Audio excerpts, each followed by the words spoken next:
If you've ever looked at a modern lens and thought, yes, it's perfect, but it doesn't feel special, this list is for you.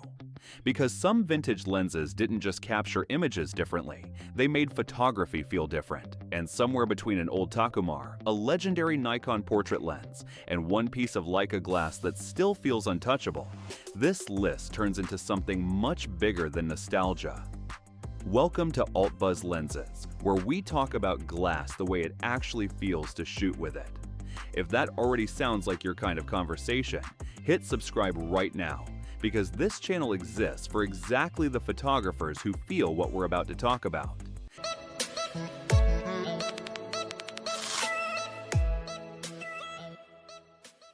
At number 10, we have the Pentax Super-Takumar 50mm f1.4. If you have spent any real time around vintage glass, you already know this name. And if you are just beginning to explore what old lenses can do, there is a very good chance this is where your obsession starts. The Super-Takumar 50mm f1.4, particularly the 8-element version, is one of the most beloved entry points into the entire world of vintage lens collecting. It is warm, it is smooth, it renders light in a way that feels less like capture and more like interpretation. And that quality, that gentle transformation of whatever is in front of the lens, is something that no amount of modern anti-reflective coating has ever quite recreated. What makes the Takumar special is not just its rendering, it is the feeling it gives you when you shoot with it. There is a tactile intimacy to manual focus glass that autofocus systems simply cannot replicate, and the Takumar delivers that feeling in abundance. The focus ring has weight, the aperture clicks with intention, and the images it produces have a quality that photographers describe not in technical terms but in emotional ones: dreamy, organic, alive. Those are not spec sheet words, they are experience words, and that is exactly the point. One thing worth knowing, the early 8-element version of this lens contains a small amount of thorium oxide in its glass elements, which causes that distinctive warm, slightly yellow cast that photographers either love immediately or spend time correcting. Some leave it exactly as it is. That warmth for many shooters is not a flaw, it is the signature. The buying link for this one is in the description below. At number 9, we have the Olympus OM Zuiko Auto T 100mm f2. This is the lens that surprises people the moment they discover it exists. Announced in 1980, the Olympus OM Zuiko 100mm f2 sits in a category of lenses that feel almost unfairly well designed for their era. It is fast, it is elegant, it carries an optical seriousness that you feel the first time you hold it, before you even attach it to a body. And in the OM system, which was itself one of the most thoughtfully designed camera systems of its time, this lens stands out as something genuinely special. What the Zuiko 100 f2 does differently from most vintage telephotos is that it feels refined rather than raw. There is no excessive swirl, no overwhelming glow. Instead, it gives you a kind of clarity that sits just at the edge of the modern, clean enough to be usable, characterful enough to be irreplaceable. Portrait photographers who find this lens tend to keep it for a very long time, and the ones who let it go usually spend years trying to find another one at a reasonable price. That is always a meaningful signal. The lens was built with 11 elements across 8 groups, and Olympus engineered it specifically to balance speed with compactness, which is why it still feels surprisingly light and nimble for a 100mm f2. That balance of size and optical ambition was not common in its era, and it remains one of the reasons this lens feels so ahead of its time even now. The buying link for this lens is in the description. At number 8, we have the Canon New FD 85mm f1.2L. There are portrait lenses, and then there are portrait lenses that make you understand why photographers develop obsessions. The Canon New FD 85mm f1.2L is firmly in the second category. Canon brought this to market in March of 1980, and even by the standards of what Canon was producing during the FD era, which was already remarkable, this lens felt exotic. It felt like something designed, not for the practical photographer, but for the photographer who believed that the lens itself was part of the artistic statement. The rendering on this glass is something that photographers still discuss in long, passionate forum threads decades after production ended. The way it separates a subject from the background is not just about bokeh quantity, it is about bokeh quality, about the way the out-of-focus areas dissolve rather than simply blur. And wide open at f1.2, it produces images that have a softness and a glow that no amount of digital post-processing has ever convincingly recreated. Modern Canon glass is extraordinary, but the 85L from the FD era has a personality that the modern versions, for all their sharpness and speed, do not quite carry. The new FD version replaced the earlier breech lock FD mount with a more conventional bayonet design, making it significantly easier to mount and remove, and Canon's own records show it was part of a deliberate push to bring professional-grade optical quality into a more accessible physical format. 9 aperture blades give the bokeh its famously smooth, almost liquid quality. That is not an accident of design. That is a decision Canon made knowing exactly what kind of images this lens was going to be asked to make. The buying link is in the description below. At number 7, we have the Pentax FA 77mm f1.8 Limited. This is the bridge lens on this list, and by bridge, I do not mean a compromise. I mean a lens that sits exactly between two worlds and feels completely at home in both of them. The Pentax FA 77mm f1.8 Limited was introduced in 1999 and remained in production until 2021. Think about that for a moment. A lens introduced before the year 2000, still being produced in the era of mirrorless and computational photography. That kind of longevity does not happen by accident. What the 77 Limited offers is a quality that Pentax photographers describe as three-dimensional rendering, a way of placing the subject in space that feels different from the flat precision of most modern glass. It is not technically soft. It is not technically imperfect, but it has a quality of light that makes images feel inhabited rather than recorded. And for a lens that can still be mounted on modern Pentax bodies with full functionality, it represents something rare. Vintage character without vintage inconvenience. The 77 Limited is built with 9 elements across 6 groups and uses an internal focusing system that keeps the physical length of the lens constant during focus, a detail that matters more than it sounds, because it means the balance and feel of the lens in your hand never changes as you work. Pentax also gave it an aperture ring with precise half-stop clicks, which is the kind of tactile decision that tells you this lens was designed by people who actually shoot with glass rather than just engineer it. You will find the buying link in the description. At number 6, we have the Leica Summicron-M 35mm f2. Some names carry weight before you even pick up the glass. Leica is one of them, and the Summicron-M 35mm f2 is not the flashiest lens in the Leica lineup. It is not the fastest, not the most exotic, not the one that makes people stop mid-sentence when you mention it, but it is perhaps the most respected. Because what the Summicron 35 does, it does with a consistency and a quiet confidence that very few lenses in the history of photography have ever matched. This is a lens with a lineage. The Summicron name has been through multiple generations of optical redesign, each one refining what came before without ever losing the essential quality that makes Leica glass feel different from everything else. There is a three-dimensionality to Summicron files, a way that subjects emerge from backgrounds not through excessive blur, but through a quality of rendering that is genuinely difficult to describe and immediately recognizable once you have seen it. Street photographers who shoot with this lens do not talk about its specifications. They talk about what it does to light on a gray afternoon. That kind of conversation is the real specification. The Summicron M35 has gone through 5 distinct optical versions since its introduction, each generation carrying forward the essential rendering signature while improving correction and coatings. The current version uses 7 elements across 5 groups, a relatively simple formula by modern standards, but one that Leica has refined across decades to deliver a consistency of output that more complex designs often cannot match. When a lens design survives 5 generations without being fundamentally reconceived, it is because the core idea was right from the beginning. The buying link for the Summicron 35 is in the description, and yes, it is a Leica. so adjust your expectations for what the used market looks like accordingly.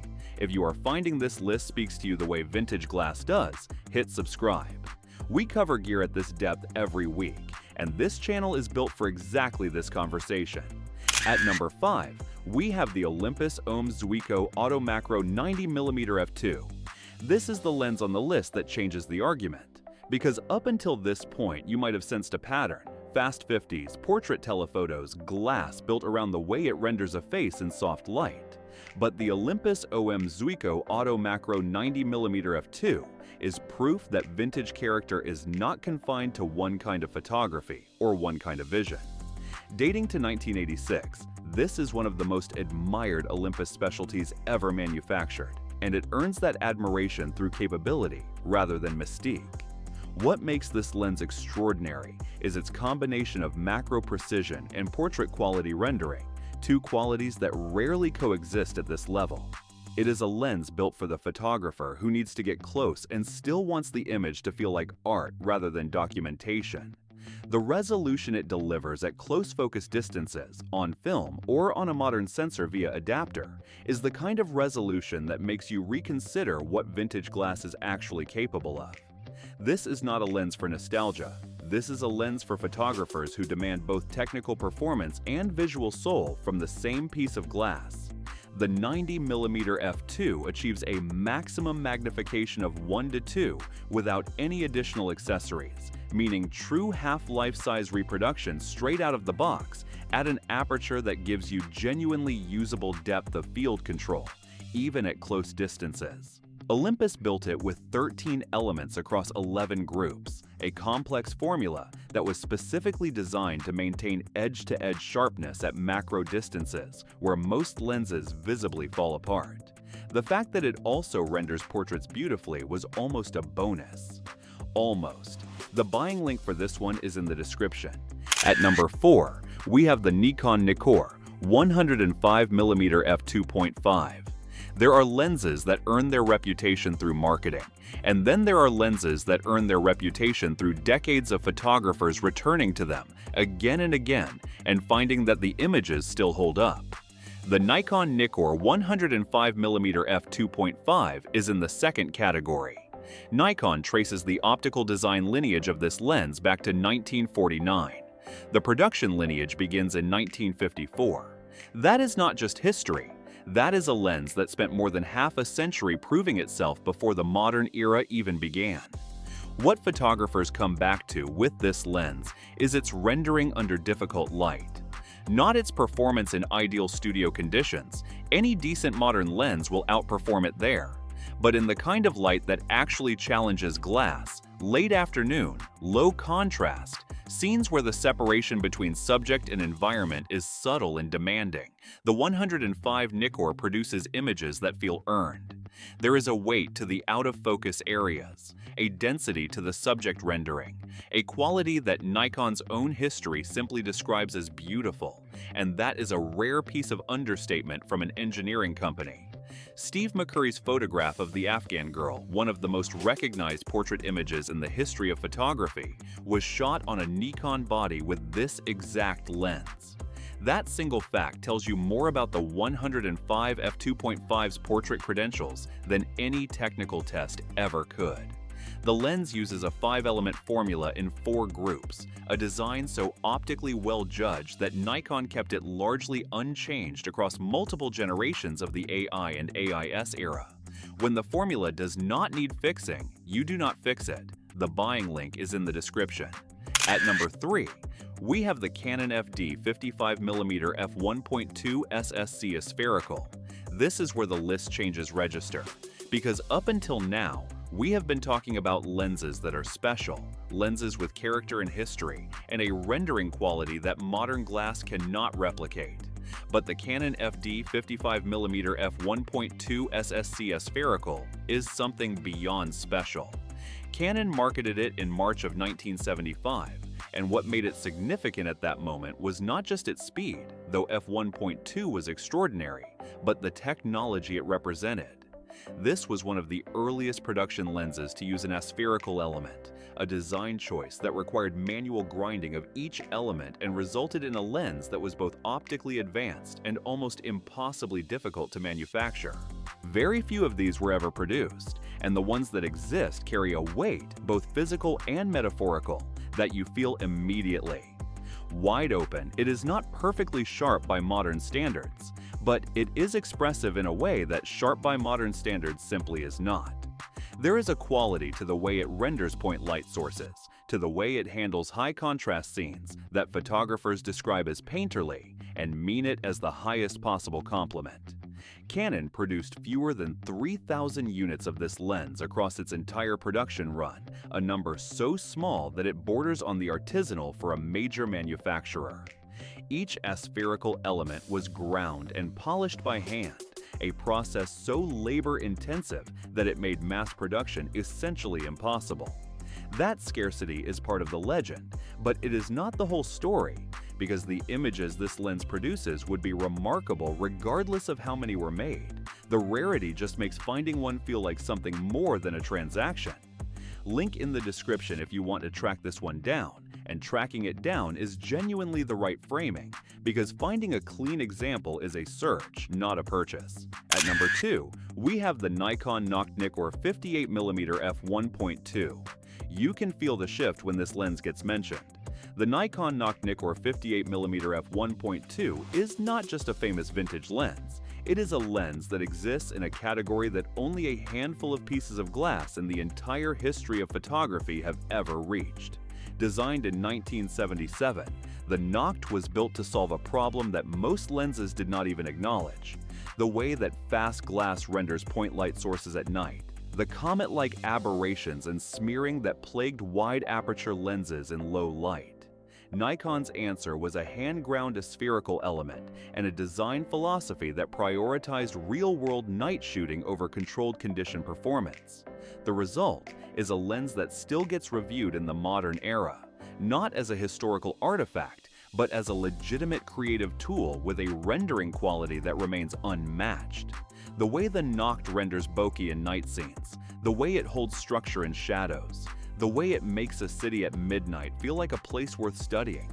These are qualities that photographers describe in terms usually reserved for the work itself rather than the instrument.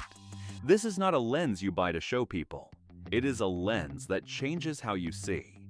The aspherical element in the Noct was so difficult to produce that Nikon's craftsmen could only complete a handful per day, and the total production run across the lens's entire lifetime is estimated at fewer than 10,000 units. Nikon revisited the Noct name decades later with the Z-mount Noct 58mm f0.95, a modern optical masterpiece in its own right. But even Nikon did not claim that the new version replaces the original. It stands alongside it. That is a significant admission from a company that does not make them lightly. The buying link is in the description, and the price you find there will tell you everything about the regard this lens commands.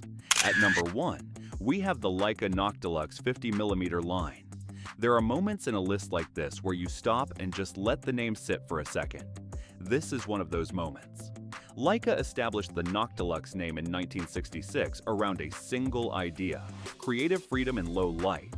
The first Noctilux 50mm f1.2 was not just a fast lens. It was, as Leica themselves frame it, a technological milestone. The kind of achievement that does not arrive through incremental improvement, but through a fundamental rethinking of what a lens is supposed to do. The Noctilux line has evolved across decades, through the legendary f1.0 version that became one of the most coveted pieces of glass in the world, through to the f0.95 that brought a new generation of photographers into contact with what Leica glass at its most extreme actually feels like. But across every version, the character has remained. That quality of rendering in near darkness, the way the Noctilux turns available light into something cinematic, the way it renders a face by candlelight as though the image was always meant to look exactly like this. These are not qualities you read about and understand. They are qualities you experience and then spend the rest of your photographic life chasing. The original 1966 Noctilux 50mm f1.2 was, at the time of its release, one of only 2 lenses in the world available to consumers at that aperture, the other being the Canon 50mm f/0.95, which required a proprietary mount. What Leica achieved was not just speed, it was speed with the M mount's rangefinder precision, which meant that shooting wide open in near darkness was not just theoretically possible, it was practically usable in a way no previous lens had managed. The f/1.0 version that followed in 1976 went even further and remained the fastest production M-mount lens in the world for decades. This is not the most practical lens on this list, but it is the one that most completely answers the question this video was always really asking: what does it feel like when a piece of glass becomes something closer to a collaborator? The Noctilux has been answering that question since 1966, and modern glass has not yet found a better answer.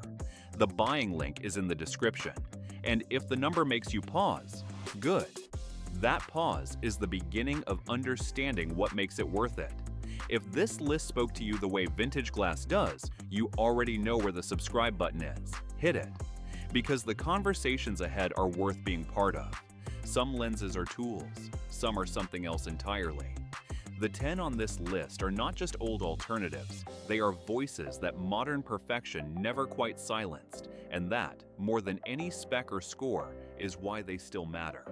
Alt-buzz lenses where the glass has a soul, and the story never stops.